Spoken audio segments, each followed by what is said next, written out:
ನಮಸ್ತೆ. ಇದೊಂದು ಸ್ವರಚಿತ ಕವಿತೆ. ಮೈ ಮನದ ತುಂಬೆಲ್ಲ ಅನುಮಾನದ ಹುತ್ತ ಮೆತ್ತಿಕೊಂಡ ಶ್ರೀರಾಮಚಂದ್ರರು ಈಗಿಲ್ಲಿ ಪ್ರತಿ ಮನೆಗಳಲ್ಲೂ ಇರುವರು. ಅಗ್ನಿಸ್ಪರ್ಶಕ್ಕೆ ವಿರೋಧವೊಡ್ಡಿ ಸ್ತ್ರೀಲೋಕ ಶಡ್ಡು ಹೊಡೆದರೂ ಒಡಲೊಳಗೆ ಅಗ್ನಿ ದಹಿಸಿ ವೇದನೆಯಿಂದ ನರಳುವರು ಸೀತೆಯರು. ಮೈಮನದ ತುಂಬೆಲ್ಲ ಅನುಮಾನದ ಹುತ್ತ ಮೆತ್ತಿಕೊಂಡ ಶ್ರೀರಾಮಚಂದ್ರರು ಈಗಿಲ್ಲಿ ಪ್ರತಿ ಮನೆಗಳಲ್ಲೂ ಇರುವರು. ಅಗ್ನಿಸ್ಪರ್ಶಕ್ಕೆ ವಿರೋಧವೊಡ್ಡಿ ಸ್ತ್ರೀಲೋಕ ಶಡ್ಡು ಹೊಡೆದರೂ ಒಡಲೊಳಗೆ ಅಗ್ನಿ ದಹಿಸಿ ವೇದನೆಯಿಂದ ನರಳುವರು ಸೀತೆಯರು.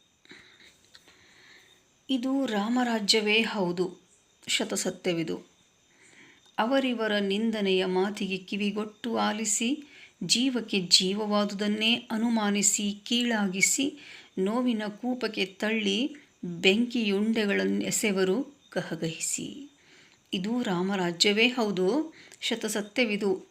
ಅವರಿವರ ನಿಂದನೆಯ ಮಾತಿಗೆ ಕಿವಿಗೊಟ್ಟು ಆಲಿಸಿ, ಜೀವಕ್ಕೆ ಜೀವವಾದುದನ್ನೇ ಅನುಮಾನಿಸಿ ಕೀಳಾಗಿಸಿ, ನೋವಿನ ಕೂಪಕ್ಕೆ ತಳ್ಳಿ ಬೆಂಕಿಯುಂಡೆಗಳನ್ನೆಸೆವರು ಗಹಗಹಿಸಿ.